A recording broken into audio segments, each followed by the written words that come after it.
Welcome to the Infinite Human Talk Show with Elizabeth Monroy. Over the next hour, you'll learn how you can become part of the new consciousness renaissance by evolving yourself physically, emotionally, mentally, spiritually, financially, and socially to embrace your true divine infinite nature and become an infinite human and co-creator of the new infinite earth. Now, here is your host, Elizabeth Monroy. Hello, my divine infinite human beings. You're all that is, ever has been, and ever shall be. And I am so delighted that you've tuned in to this wonderful show that we're going to have. It is amazing. This is a 3-part series, and we're really focusing on energy.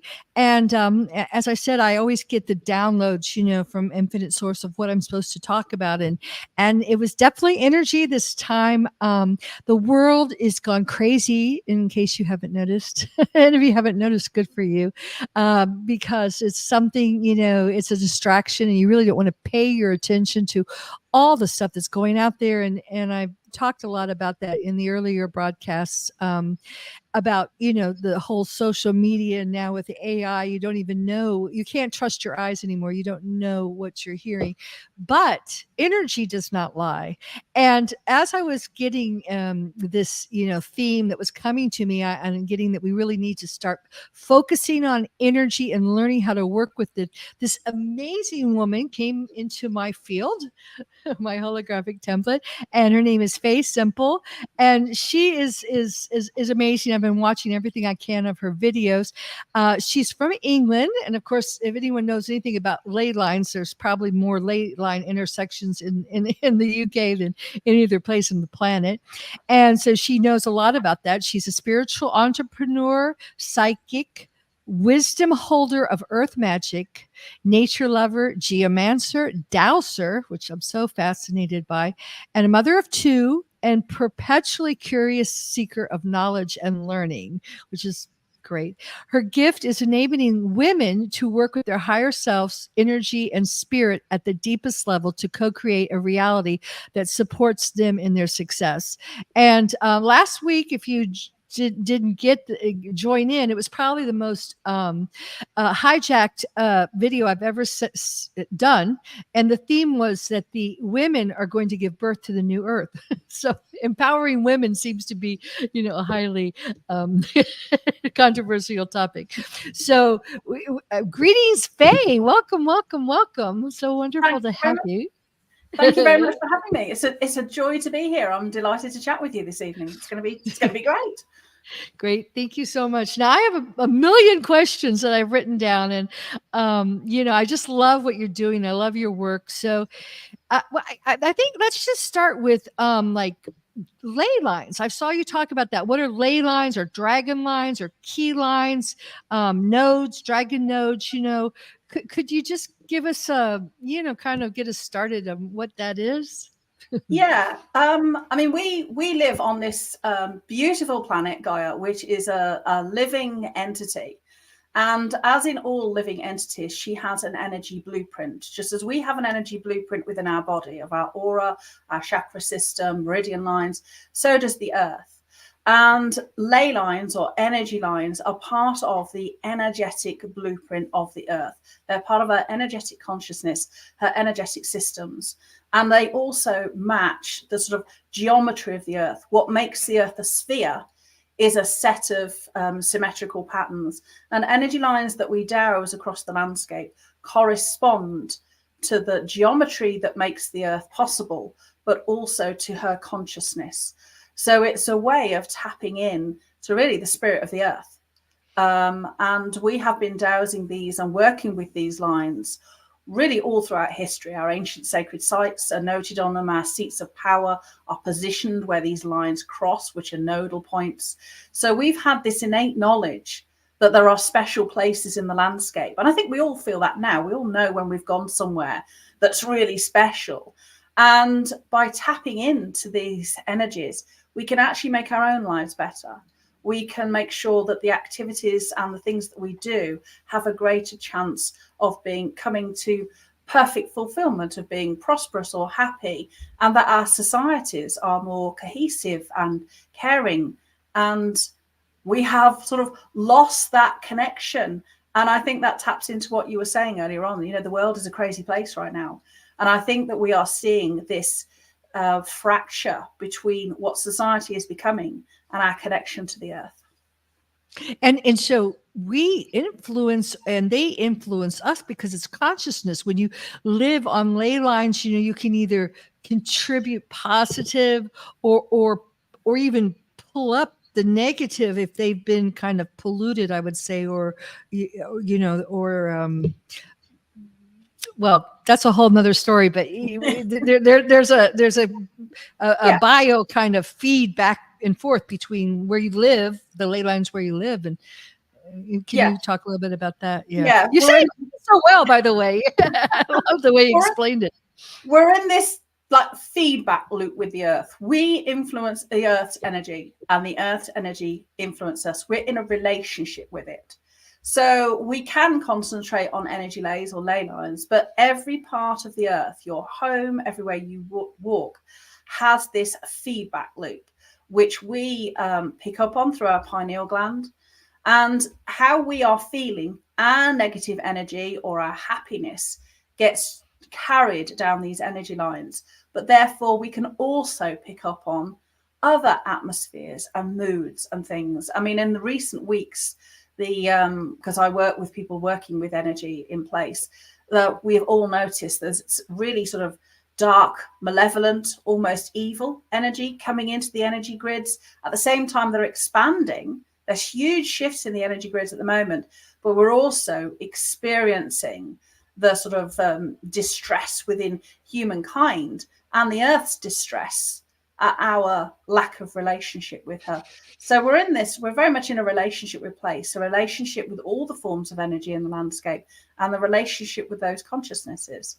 And because of our sort of separation from them and the way we have chosen to move society down the route that it's going, we are feeling that. We can sense that in the Earth's grid. So yeah, the energy lines carry all sorts of consciousness, human consciousness being one of them. Well, I want to go to the pineal gland and how when you're in high energy places, you know, it actually activates and raises your frequency. But first, and I'm not going to get into this a whole lot because that's really, David is really good at that, and he'll come on next week. We'll hear him on here. But you know, in our hidden history, of course, and not so hidden, there has been a lot of, I call it polluting or really like blood sacrifices that have been done in these very, very powerful places like Stonehenge, where I live here in Sicily. There's an island called Mosia where they would sacrifice their firstborn child to Baal, you know. So this obviously lowers the frequency, and that might be what you were talking about. I feel like some of it's coming out now. It's almost like expressing like pus. Does that make sense to you? There is a historical element, but there is also the current element. So that you know, humans have a remarkable capacity to be incredibly creative, innovative, but we also have a capacity to be incredibly destructive. And at the moment, what we're seeing is that humans are disenfranchised from their own power. We look at power as something, power and authority as outside of ourselves.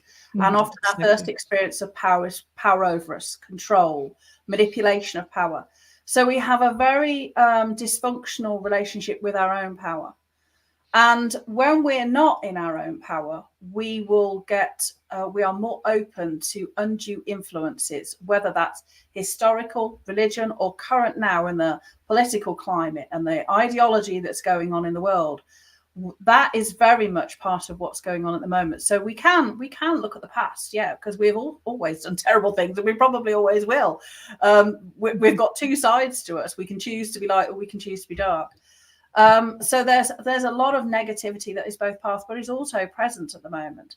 And when we are subjected to that, if we're not steady in our own power, we're not contained and we're not sure of our own boundaries, we are more likely to take that energy on And then that leads more and more people to be dysfunctional and unable to cope and everything else. And then when we feel like that, we tend to be fearful and aggressive. So that's the energy that we put out there into the world as well. So I think our historical conception of sacrifice, we kind of have also, don't get me wrong, it was a terrible thing, but we also have to understand the mindset of the people who engaged in that. It's probably very different than the mindset of people today. So of course I wouldn't condone it, not in any stretch of the imagination. But I think a lot of the evil that we experience is actually perpetuated now as well. And the same as reincarnation, we can go back to past life trauma that we haven't resolved, but actually the problem is still present in our own life. And I always think about past things. It's like a past life was like riding a bike and the life didn't work out and we abandoned the bike. And then we come back on and we get on another bike and we get another flat tire or something goes wrong and that life ends. And then we get back on this life, on this bike. And something will go wrong with this bike because it's the same lesson. And we don't actually need to go back to the first bike to fix the bike that we're on. We fix the puncture of the bike that we are on. So I'm very much focused on we need to solve the problems now because we're here now. Exactly. Yes. Yeah, so that's and I'm just going to do it real fast in kind of the philosophy and the way I would word it, and it's written in The Infinite Human. There is no time, so there are all these alternative identities that are still there. If you visit these places, you may have and I know I've had to clear up some stuff from from say these sacrifices and these experiences I had. But you're right, we're right in what we call the heroic the story where we're bringing all these together, and it's right here and now in front of us, and we are the ones that are shifting it. So with that said, how can we better connect with our mother? How can we use and clear? I find personally when I clear myself, I also clear the ley lines, and when the ley, so it's kind of a joint effort because I feel one with my mother earth. But how can we I was listening to a tape where you're talking about how when you get in these, when all the crisscrossing come together, it actually helps you to raise your frequency, to activate your pineal. How can we start to tune into that, and use that and clear that? That's what as a geomancer, obviously, I mean, that's what we work with. We work with the energy of place, and these earth energies are incredibly powerful. So the earth, as we know, just a little bit of science, the earth has all these electromagnetic frequencies, that are the earth. They're electromagnetic frequencies, and we experience them because we exist on the surface of the earth. And our brain is highly attuned to these frequencies. But at certain places, the normal range of these frequencies peaks massively. So it's like turning up the volume from 1, all of a sudden we've increased the volume to 10. Now, what that does to our pineal gland registers those changes in the electromagnetic spectrum, and it changes the neurochemistry in our brain so that we produce neurochemistry that enables us to have altered states of consciousness. And these traditionally are our ancient sacred sites because they're located usually near geological fault lines. So the very fabric of the earth is one of the mechanisms through which we can achieve our higher states of consciousness. And then when we're in that state, that's when we can connect to something more than ourselves. What is my purpose? What am I here for? And we can take that information from visiting a sacred site, and then we action it in our daily life. And that is how we heal ourselves, and that is how we heal the planet, by saying, this was my sole purpose. This is what I came here to do. Am I embodying it? Yes, no. Could I embody it more? What are my soul values? How can I express them in the world? So the more we as individuals embody our true purpose, the healthier the society we have. And part of unlocking our true purpose involves having these higher states of consciousness. And the earth itself is one of the mechanisms through which we can do that, which I think is fascinating. So we were, have an incarnational experience on this wonderful planet. And she is one of the very mechanisms through which we can access our higher consciousness. I think that's the most, if that wasn't created by some kind of design, How on earth does that happen? So, this is none of this is by accident. And ancient man, of course, recognize these spiritual places.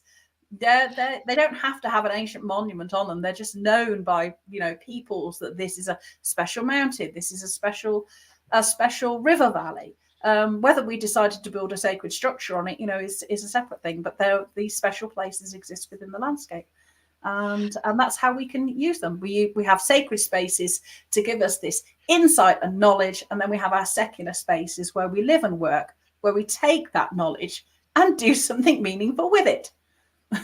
I love it. I love every word you say. It's just resonates so much with me.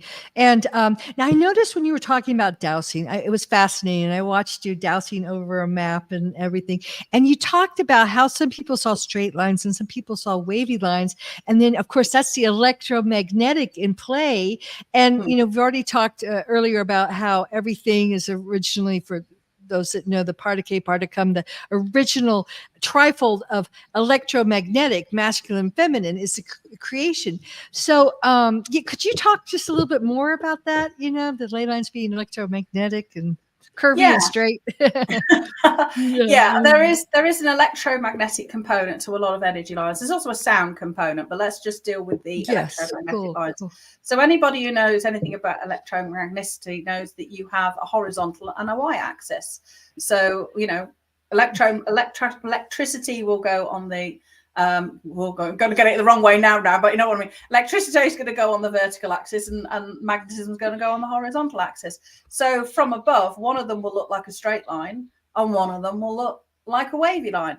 And I think it depends on our body type, our personality, whether we're more in tune perhaps with the magnetism or more in tune with the electricity as to which way they douse them. Because some dowsers will douse energy lines straight across the landscape for miles. And some people say, well, that's the line of sight. But other dowsers will say, no, I actually douse it as straight. And yet other dowsers, like Hamish Miller, for instance, will come along and they will douse that serpentine line going all the way across the country or continents.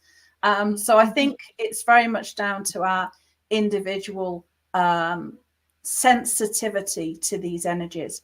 And as someone who can see these energies, with my normal vision, there are a huge array of energies that even dowsers and people don't talk about. We are surrounded by a plethora of energy of all different shapes and forms all the time. So we are in this kaleidoscopic fields of energy, and it's very individual what we pick up on and what we're sensitive to. So much like, our immune system is sensitive to different things, so our sensitivity to energy to different things. So because I feel something in one place, it doesn't mean that you are going to, but both are equally valid. Well, I wanted to address this because it's huge for me. Of course, we're both masculine, feminine, electromagnetic, but I just feel like that there's something, the feminine side of us, okay? The women have with Earth. There's a certain job that we have, and the masculine electrical has a job too. But there's something, because we're more magnetic, and the Earth, to me seems very magnetic in nature. I mean, of course, everything's electromagnetic. Does that make sense to you? What I'm saying? Yeah. Well, I think it's because Gaia, is feminine. Exactly. Gaia is the feminine principle, and women then will be more attuned because we have a predominant feminine energy. So we've got to look at the yin and yang single, haven't we? We've got yin and yang, but within each one is the egg of the other, the seed of the other, and it's like that. So women, we will be more in tune with that earth energy on a different way. And I think that's really interesting, because I belonged to a group what's called the Geomancy group, which were geomancers from around the world who were quite expert, and it was invite only. And when we would all turn up, a group of men, a group of women, to bring our case studies, we all doused in very the men and women had a very different approach to geomancy. So for the men, it was all, let's climb the hill, let's work out where the stars are, what's the angle of declination, where are these lines, let's get a compass out. It was all very sort of straight lines and accurate, and had to be measured and quantified, where the women would go there and go, oh, this feels nice. So yes, kind of embodied our very different mentality, that women are more emotional and feeling, and men are more sort of solution, action taking, define it. We have to be able to define this kind of thing, where women were much more free and loose about it. We are, very different and very complementary. Yes, we will feel things very differently. And I think that's a great thing. I think that's how we work together is a wonderful thing. It is. Now, what about England? It just seems to have more ley lines, at least mapped out, than most other places on the planet. Do you agree? Or I think we just have a tradition here, because we had various, for whatever reason, whether it's because there were still more sacred sites visible within our landscape, whether it's because we're a small island, I don't know, but we just seem to have had quite a lot of dowsers who have been intent on working through. I mean, we had Alfred Watkins, of course, who wrote The Old Straight Track, and that led into a lot of research of various other people that came along afterwards that looked at, the geometry of sites and their astronomical alignments, and that sort of led to this tradition of working with earth energy alignments that perhaps other countries didn't have. So we had this sort of quite a strong history of dowsing these things. So of course people started mapping England because that's where they were, and some of it, is we've extended. There are more maps available now for other areas, but you can't map. There are ley lines everywhere of various sizes, varieties, and strengths. People say, "Oh, why aren't there all maps?" It's like, well, who's going to go out and map them, and who's going to produce the maps? But there are, they correspond to basically, as I said, the grid. The major lines, it is the mathematics, it's the geometry of how you create a sphere, and that is the earth grid, and those are the energy lines. Well, you spoke earlier about, of course, it's electromagnetic, but also there's sound involved in this. And I spent several months in Malta this winter. And I went to a lot of the goddess temples, and I've talked a lot about this on the show. But it was very interesting because in these ancient limestone temples that hold frequency, that are made up of crystals, and you talk about that too, that the goddesses, literally the goddesses, would use, well, there's so much there. And I picked up on you talking about, first of all, they would use a lot of tones to maintain kind of the frequency and the balances. And they were all these, and I forget, there is actual, I'm sure you probably know, an architectural term of the doorways, all those many doorways within the stones are piled up, and they're creating all these doorways. And when I went there, I just knew, because I like you read energy, I touch stones and I see what happened there, and so I knew they were portals right away. I knew there were portals, and they had alignments with the Pleiades and everything, so they were aligning. And it was fascinating because I heard you talk about that in one of your videos about, I guess the frequencies raised so much that they create, portals or doorways where people could, download, perhaps even, pass through these portals to other areas. So can you expand on what you were? Yeah, so anything like that sacred space, they're multi-dimensional portals. So when we use sound, and sound is an energy, and we use geometry at these sites, the culmination of the two, from what I've observed and been in many of them, it holds a stable frequency that enables the discrepancy between what is quite a small human consciousness in many respects. Well, I mean, our soul is vast and multidimensional. Sure. But nonetheless, we have to experience our consciousness in many respects partly through the physical container of our body and our brain, which on a galactic scale is pretty small. So when we have a stable frequency around us for our mind fields, it's quite gentle and quite fragile. So how do we communicate with the god of Mars? How do we communicate with Venus? Because that consciousness is going to be vast, and it would be like us sticking our fingers in a socket. We're quite likely to fuse ourselves out physically. So sacred space and these resonances hold a stable frequency that enable us to bridge that discrepancy between being human and these vast consciousnesses. So we can invite gods and goddesses into these spaces, and we can have meaningful dialogue with them. And I've done that on many occasions. So I've spoken to Venus at New Grange, and specific sites often have this alignment to specific spaces, celestial bodies. And it is a way of communicating with essentially the consciousnesses of these planets, which the Romans embodied as gods. The god of Zeus, the god of lightning, you know, the goddess Venus, the god Mars. It's a way of communicating with other consciousnesses that perhaps we would have difficulty with because of the sort of limits that we have of human consciousness is vast, but nonetheless we have to experience it through our physical mind, and our body is one of the mechanisms that that we have to negotiate. So just popping up in my mind, I guess you have to be really careful about who you're inviting in, because where you're aligning to. Yeah, because I think there has been a lot of hijacking of energies over the hidden history of our planet. And speaking of hidden history, okay, we had Ian Parks on here, and he talked a whole lot about Tartarian technology. Are you familiar with that?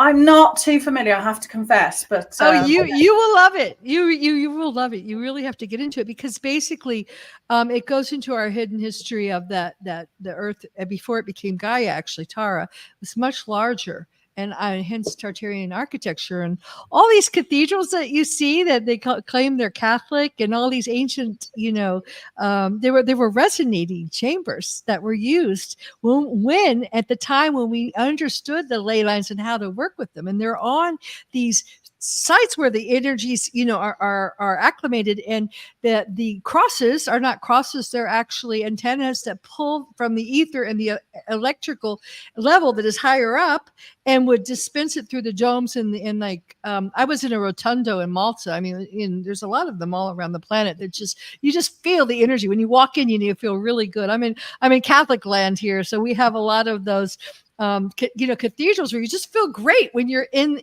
them, you know. So and I've been looking at the landscapes, because where I live we have temples. We have the ancient kind of Ionic temples, and then we have some of those cathedrals. And the time thing, I'm not sure that the way they place time in traditional history is necessarily correct. So I was thinking that, I think I heard you say that these limestone temples weren't more primitive. They were actually more storage areas where they would store the energy, and then it could be run through the ley lines to structures, architectural structures that actually pulled in the electricity, stored it like in a battery, and then dispersed it. So I don't know. Does that make any sense to you, or do I sound like I'm crazy? No, it does make sense. It's the nature of sacred space, and it's and it's also connected to the materials that we use to hold the energy in these spaces. Yes. Yeah, so there's quite a lot to it, but yeah, I'm happy to go into that in more depth. Yeah. And for example, on the pyramid, supposedly the missing capstone was a crystal, so it would have been like pulling in the energy and then storing it. And the limestone contains a lot of crystals, but it's more like a story. You know, people think Stone Age. They used stone because they didn't have anything. They used these massive stones, and many of them believe they were, levitated. Not because they can't explain. They had a technology that worked with the energy of our Mother Earth and the electrical energy that surrounds her, the whole morphogenic field that we are just now starting to, I think many of us remember. So yeah, could you tell us what your take is on that? Yeah, I mean, when I look at particular sacred sites, for instance, let's say pyramids, they hold, and mounds, they hold what we call piezoelectricity, which is electrical charge that the objects of a mass hold, but they draw it into the ground. So in many respects, things like man-made mounds and maze mountains and pyramids, those kind of things, they actually replicate a phenomenon that we find in the natural world, which is volcanoes. So when I look at volcanoes, they are gathering this huge amount of piezoelectricity, and from the top, they usually emit this large column of energy that rises up, comes up from the ground, rises up, and it has a donut, like a toroid of energy that pulses up it, which is what we get at the top of the Bosnian pyramids. So many of our smaller structures replicate that collection, I see it in reverse, of energy that they're actually capturing from the ground. And those structures have a storage capacity facility that then means they can alter our physiology. They can make our crops grow better, and many things that it's held within that space. So it's like a battery for energy. And a lot of that, again, it's connected to fault lines, because these waves of energy come out of fault lines, and we can store this heightened piezoelectricity in a sacred structure when it's within the wave formation of the energy lines. So there's a very clever technology behind all this that we are starting to rediscover now, which is a wonderful thing. Okay, we're going to take just a real short break, and we'll be back in just 2 minutes and talk more about how we can remember this technology and start to use it. For more empowering words from Elizabeth Monroy and Dr. Peter Monroy, check out their latest book, The Infinite Human, an Ascension Guide for Starseeds, Twin Souls, and Awakening Infinite Humans, the co-creators of the new Infinite 5D Earth. You'll also find many spiritual books to help both children and adults in their ascension back to home, to infinite God Source. Isn't it time to be part of the new consciousness renaissance? If this resonates with you, please subscribe to our website at infinitehuman.com and become part of our growing Infinite Human family.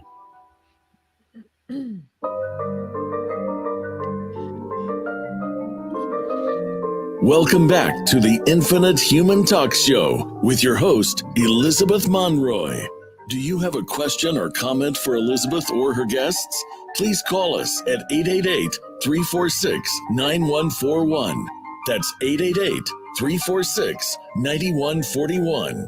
You can also text or email your questions and comments to infinitehumanproductions@gmail.com. Now, back to the show. And welcome back. We're with Faith Simple. We're talking about the ancient technologies that utilize the ley lines and the energy, a blueprint of our divine Mother Earth. And fascinating conversation. Faith with us here. And I just would like to, I know you work with people and women, and one of the things that you just said that just kind of a light bulb went off is you said that nobody lives anywhere by accident. We are all in our places, for certain reasons. So, I think, and you talked really about soul missions, and then we're talking about kind of bringing back, tuning and learning about this. And I know you help women to learn about this. So could you talk a little bit about what you do? And especially, I think, starting small, like you're there for a reason. And then how do you start small, clean up your energy space, to make it the ultimate for your, life, for your work, for abundance and all that. Let's start there. Yeah. So working with Earth energy is really on a spectrum. So we're working with where we live, why we live here, and then we're expanding that later on into the wider landscape and looking at sacred space. But initially, we want to work with our homes, because that's where we live. That's where we live with our family. That's where we, go out from into the world. It's where we are at our most vulnerable. It's where we sit and think about our hopes and dreams. And the place, we don't live anywhere by accident. We have a tradition in the geomantic teachings, whether that's Eastern geomancy and Feng Shui or ancient Western geomancy, is that we don't live anywhere by accident. We have come to arrive to live at that place at that particular epoch in our life, because that place has the energy to help us go through this next phase of our learning. So if we think about our own lives, we've had, our childhood home, where our parents kept us cosseted, and we had, hopefully, and we had this childhood, and then we left home and we go to our first home. And that might be, initially, it might be going to college, it might be student digs. And then we buy our own home, and we might move into that with a partner where we start our own family. And then we move to a bigger home as our family grow. And then eventually we'll move to a house where we retire. We might do that, obviously, in many different ways, in many different locations. But each place we live in has unique lessons and challenges for us that are going to help us at that stage of our growth. So unpicking those lessons and challenges that are hidden within the energy blueprint of our home can really help us to understand what we're there to learn and what this phase of our life is actually embodying. So that your own home has a unique energy blueprint. And again, it consists of the two energies we're talking about, masculine and feminine. And the masculine can be good and the feminine can be good, or the masculine energy can need a bit of help and the feminine can be good, or the feminine energy can need a bit of help and the masculine not so good, or worst case scenario, both types of energy need some kind of work. And that creates what really are 4 energy house blueprints. And where the energy of both masculine and feminine energy is good, that's normally good for us. It's good for our internal abundance, so we feel happy, we feel confident, we can get on with life. It's good for our external abundance. We attract what we need, opportunities, resources, people. It all just seems to work out. When we have disrupted masculine energy but good feminine energy, it can often mean that we're quite happy, we're great, we love life, but we tend to live in a home that's doesn't have many financial resources. It's a bit rough around the edges. We struggle to make financial gains and career, but we're enjoying life, but we haven't really got all the abundance external that we want. Conversely, then when we've got good masculine energy but poor feminine energy, you can have people that have all the trappings of an abundant life. They look on the outside like everything's great, but inside they're unhappy. They don't feel satisfied and their family relationships are suffering. And then you can have homes where both energy isn't great and needs some healing work. And that's really when the wheels have fell off your wagon. You are miserable, you are poor, and life isn't going any way that you wanted to. And although those external influences have that effect, they are external. They are also very much a mirror to the energy that is disrupted within ourselves. So if we have an energy where the masculine energy is not bringing in the external abundance that we want, it's usually because our masculine energy is suppressed and we're not going out there and being action taking and making the external things happen. We're sat at home thinking about it all the time, but we're not taking any action. So they hold up a mirror.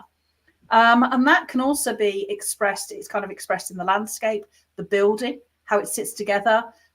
Many things, and I've worked with many clients, and the examples of these are really, they're really quite stunning sometimes. Of you say to someone, but look where you live, and you've got no influence in the outside world, but your house has hardly got any windows. You can't see the outside world, you can't see what's coming. You're cocooned within yourself.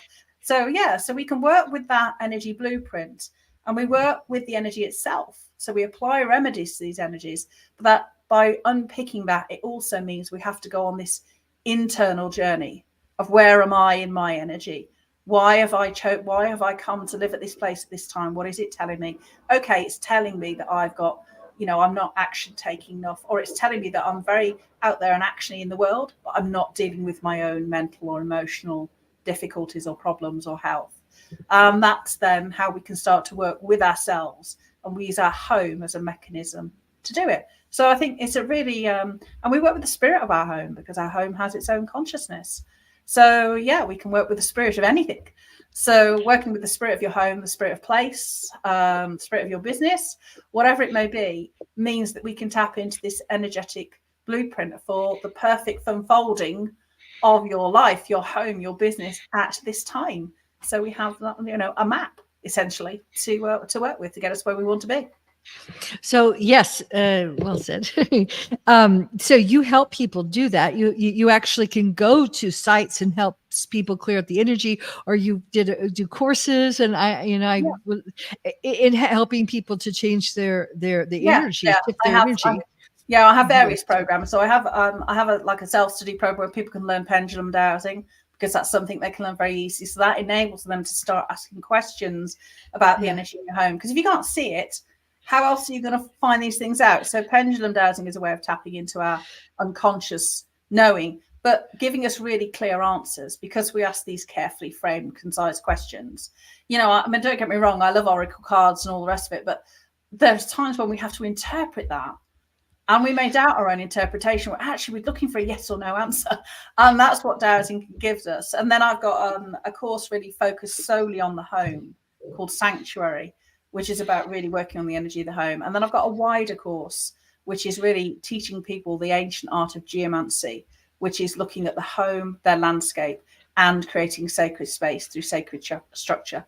So reclaiming this ancient knowledge so that we can create a supportive home and build sacred space so we can access our higher consciousness. Will you just say your website again so we can hear? It's just me. It's just www.faysemple.com. Okay, and that's FAYS. FAYEMPLE.com. Yeah, so you can Google it. But I watched you douse. I watched you douse with a nut bolt, a bolt. And I mean, it's going like this, And I mean, I have all kinds of pendulums here beside me. I even bought one that you put water that's weighted down because she said, I like a heavy one. And I swear to mine doesn't go like that. And plus, I'll douse, I'll have a question, right? And then I'll ask it, show me, yes, show me, and it'll say, oh, yes. And then I'll say, uh-oh, are you sure? No. So is that just me or is it, I mean, what am I doing wrong? I mean, as many times as I ask, I have a different answer, So. And therein lies the problem. So dowsing is both a skill and an art. I mean, I started dowsing very young, and I have what we would call a very vigorous dowsing response, because I think it's probably because I'm quite psychic and I see energy. So I feel everything quite a lot. So I have quite a robust dowsing response. Yes, I often douse with a nut, a metal nut on a piece of cotton. I saw your nut, and it was going like this. I mean, off the charts. I'm like, well, I mean, I'm very psychic too. So sometimes I feel like I'm silly asking it. It's like I should know, It's like because I just get this knowing about things.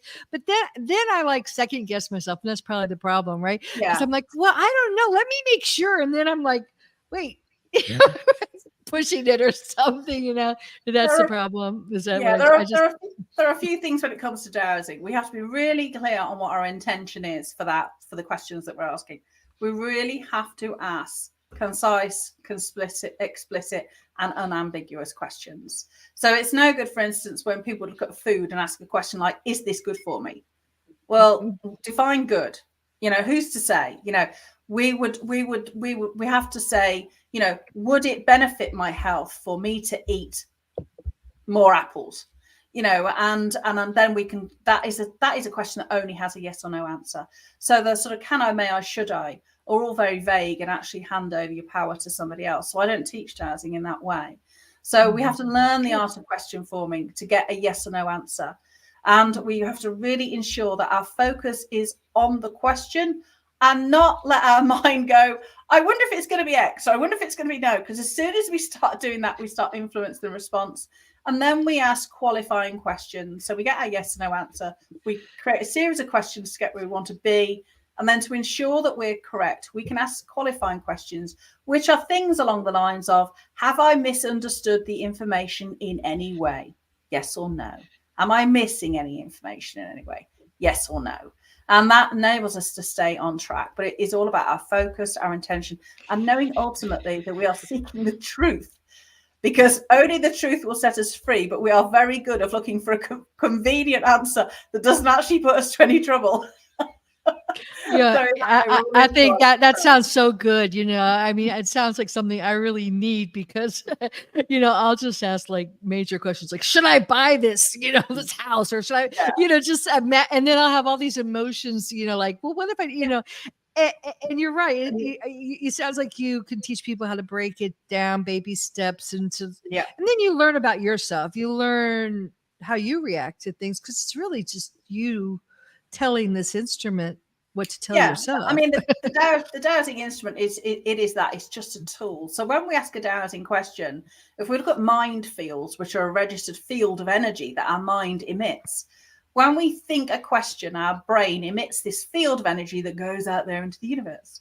Well, what quantum physics now tells us is when we send a question out, not a statement, but a question, a corresponding wave of energy comes back from the universe. Yes. But because it's energy, our brain picks it up. Our subconscious mind will know the essence of this energy, but it hasn't yet come into form. So what we have to do is we have to take the essence of this energy and translate it into an answer that our conscious verbal mind can understand. So that's why we have a yes or a no, or a yeah, no, but we have different motions of the pendulum, a definite yes, a definite no, and then a kind of a yeah but and a no but when we're not quite there. So the movement of the pendulum really tells us whether it's an affirmative yes or a negative no from this energy.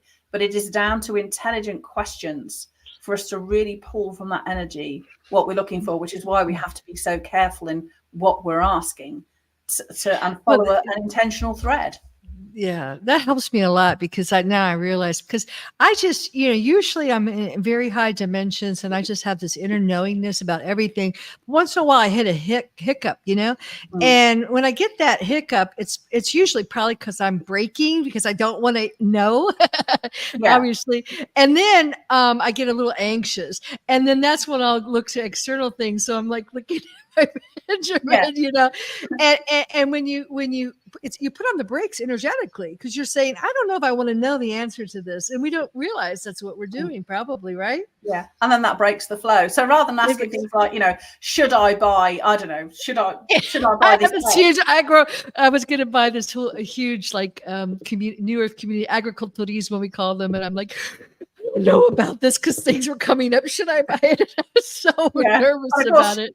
Yeah, should isn't a good terminology, because should is like, who's to say you should not. So you would be, is it in my best interest to buy this? X? Yeah, and then that helps. When would be when is it timely and appropriate for me to buy it? That's true. Divine timing. Yes, I found that out. Next month, the month after, and set then categories so that you can say, is it my best interest to buy this? Yes. Okay, so when is it in my best interest to buy this thing?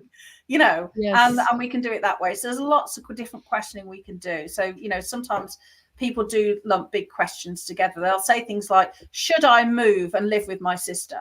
Well, or should I move and live with my sister, in November? Well, it's like you've asked 3 questions. Is it am I going to die? Is it in your best interest to move? Is it in your best interest to move in September? And is moving in November the right time? And you might get different answers to all 3 questions. So this is why it's really important to understand how to ask quality dowsing questions to get the answer that you need, you're looking for. Well, I think that's wonderful because, that's what this show's about. And the book I wrote is all about. It's always saying going back to infinite source within. Your power is within. And so, but I do think it really is helpful. I know for me, sometimes when we get so confused with the external world, and now they're just trying to confuse us, I think, with all the social media stuff and the politics, and it's just crazy. So I think the most powerful and important thing you can do is learn to tune in and how to read. Really, you're reading your own energy, and the energy, but you have to start developing a trust with that, and it takes time because we've been taught external, since we were born, nothing. You have to go to school and we'll teach you everything, because you don't know anything. Oh, I don't know anything. And if you do think you want something or you want to whatever, go to the bathroom, you have to raise your hand. I mean, everything you feel is wrong. So this is a way, what you're teaching is a way for people to take small steps to learning to reconnect this relationship with themselves and the energy around them. Yeah.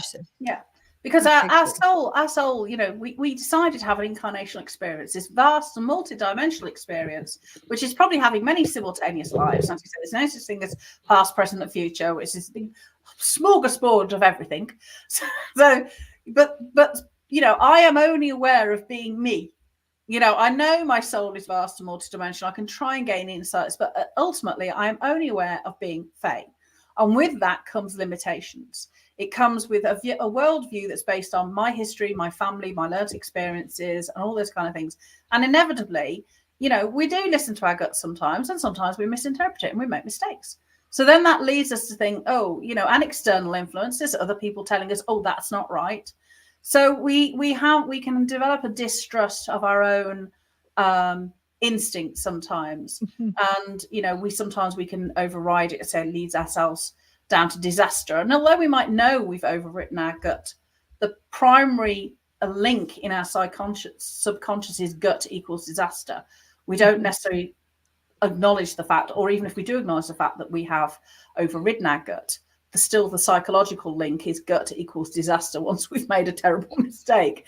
So, because that's just how our brain works. So I am quite, although I'm quite, scientific, spiritually, psychic, I also have this other half of my family, which is engineers and how things work. So for me, that's why dowsing is a really useful tool, because we can break it down and use it to access information about what is the best course of action for me to take to fulfill my soul's purpose. And we can use, the energy of place to help us tap into other consciousness, universal consciousness, or work with the Deva, the spirit of things. So I wanted to ask you about that too. We're running out of time, but can you just, you just really floored me away, because I do think we really, especially the women, with their intuitive emotions, have a tendency to tune in to the spirits of the trees, talk to the trees and Mother Earth and the mountains and the fairies. But then you said actually things like corporations or your businesses have spirits too. So, and that tuning in and co-creating, really, you're not like telling them what to do, but you're saying, what do you need, is kind of a give and take relationship. Am I right? Yeah, very much so. So we're so used to, we can look at nature and go, oh, the spirit of a tree, the spirit of rock, but everything is created from energy. So when we have an idea, that might be, you and I are both entrepreneurs. We had an idea for a business. When we had that idea for a business, we didn't imagine it being an abject failure. We imagined it being a success. Otherwise, we wouldn't have done it. So within that conception of that energy, a thought is an energy. It has its own life form. So therefore, it has its own spirit. So your Deva of your business has its own spirit, or Deva, and that spirit holds the energetic blueprint for the perfect unfolding of your business. But of course, that can be expended to capital, society-wide things. We have a concept of justice. We have a concept of law. We have a concept of wealth. We have a concept of sort of all the systems and structures that we use to create human society. They all have their own Deva. So, UK, England, the spirit of Britannia is the spirit of our landmass, and then there's the goddess of justice, if you like, because we have this concept of justice. So it has this energy blueprint. So I was meditating on that, and actually we could kind of circumvent all the BS that's going around in the politics and the world in the parallel, and go, vertically up to the spirit, the essence of it, and begin to try to embody the divine blueprint of what the highest essence of that thing is supposed to be, like whether it's and that's, I think, we're going to wind this up real fast, but I'm going to try to tie this in, because last week we talked about the women giving birth to the new earth.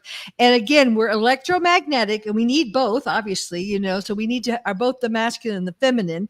And if you've heard me, I've defined it, the goddesses, the ancient goddesses, as not beautiful women, but women who held that perfect balance of electromagnetic, knew when to use what.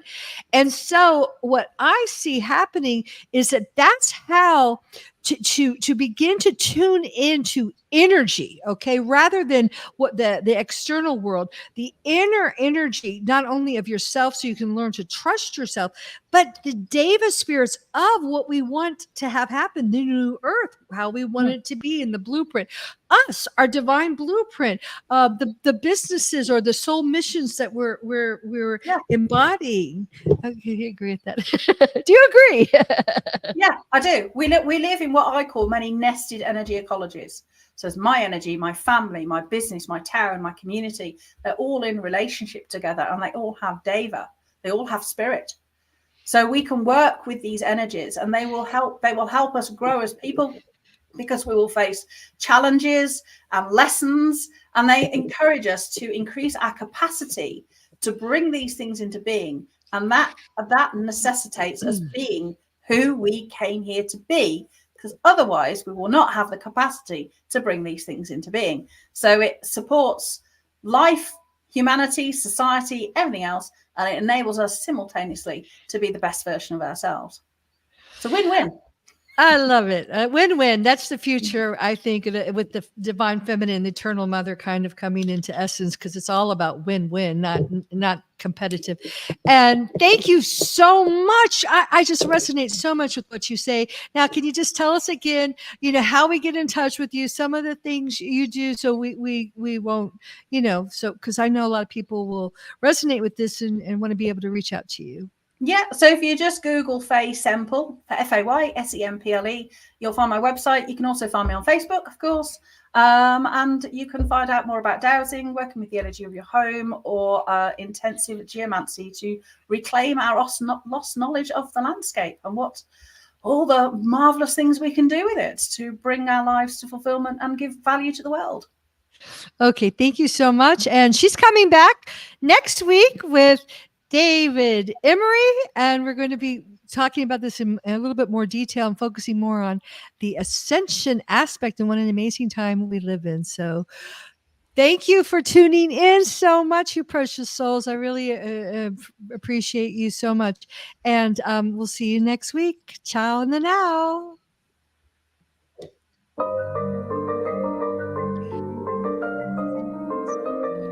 Thank you for tuning in to today's episode of the Infinite Human Talk Show with your host, Elizabeth Monroy. We hope today's episode has inspired you to join the new consciousness renaissance and be the change by reclaiming your true divine infinite nature within and becoming an infinite human and a co-creator of the new infinite earth.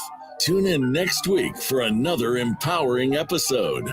Until then, have an infinite week.